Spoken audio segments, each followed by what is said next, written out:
Welcome everybody to our second Little Dragon lesson this week. We have been working on our memory. Everybody say memory, ma'am. And what does memory mean? To remember. Alright guys, so I hope after watching the first video this week that you have come up with a few things with your grown-up that you're going to try to remember this week. And I hope that's been going well for you. We've got a few more exercises for you to do at home and with your grown-ups to earn your memory badge this week. The first thing we're going to start on is our stances. Stances, remember, that's a word for what our feet are like in different positions in martial arts. So we have 3 different stances in our Little Dragon class. We have attention. Everybody do it with me. Everybody stand up nice and tall. Say attention. You're going to be just like a statue when you're in attention stance, not moving a muscle. Even if a butterfly landed on your nose, you would not move. And the next one is horse stance. Horse stance is when those knees are bent, your toes are pointed forward, and your hands are by your side. This is the stance we use for punches, right? And the third one is called Yoshin Sho. That's when we're standing at rest, but we're still listening. So let's practice those stances one more time. Everyone say, attention. Horse stance, Yoshin Sho. All right, make sure you're doing these stances with me. Ready? Attention. Horse stance, Yoshin Sho. Now if I mix them up, let's see if you can remember them. Ready? Horse stance. Attention, Yoshin Sho. Attention, Yoshin Sho. Horse stance. Attention, Yoshin Sho.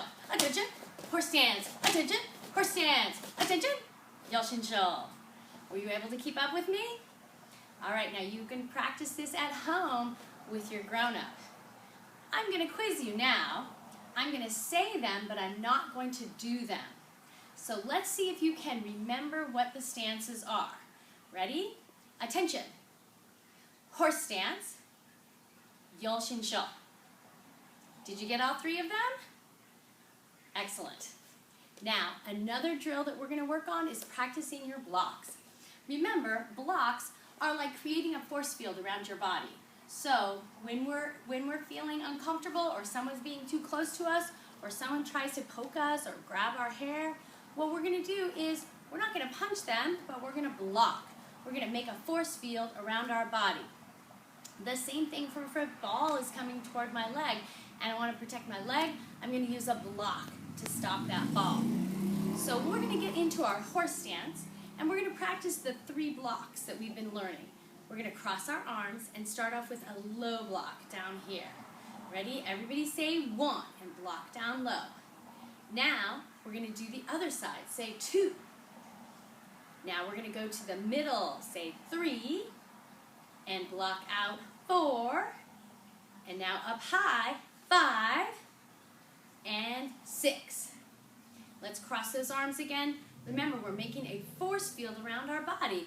Pretend like a soccer ball might be coming at your head or your chest or your leg, and you're using that arm to block it out of the way.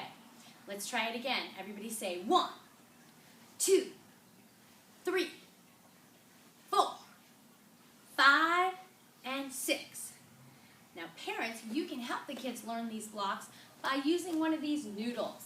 If you have a noodle at home, you're going to hold it like this and use it to practice the low blocks, the middle blocks, and the high blocks.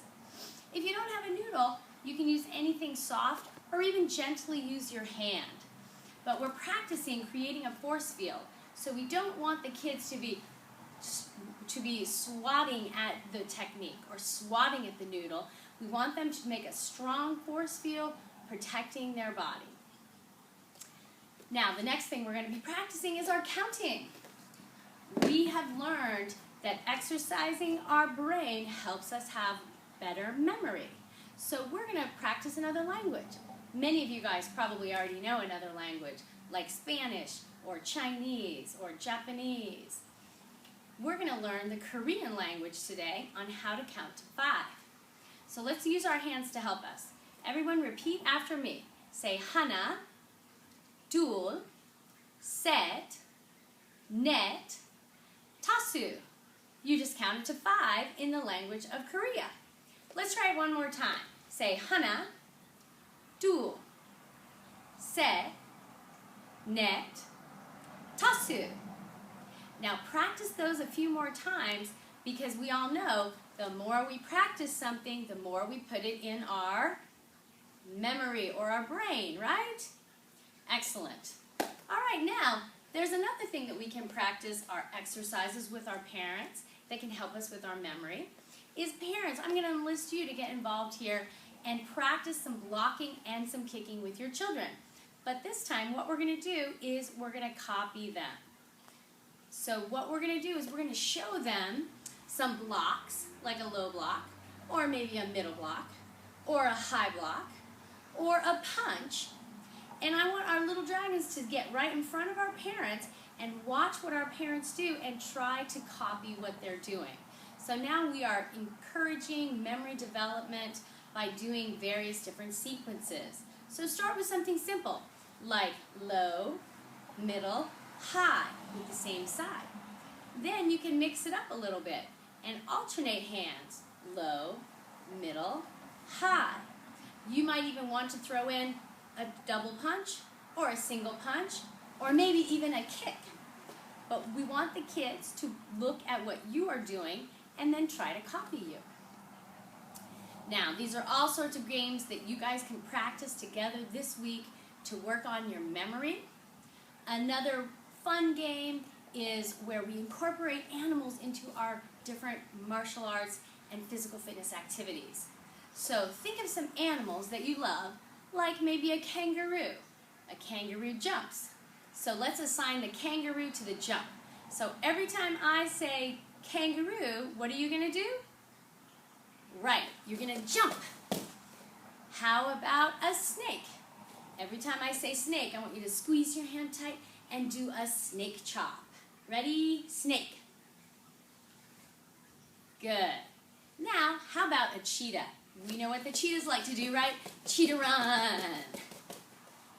Another fun animal one is how about bird jumping jacks? We're going to move those arms out wide just like those birds when they're in flight.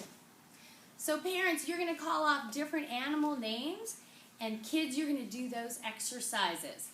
You can even change it up and have your parents do some of those exercises. And you can probably come up with even more cool animals. So keep working on these drills at home to help increase your memory and earn that memory sticker and badge for your uniform. I'll be looking forward to seeing you again next week in our Little Dragon lesson for next week. Have a great weekend.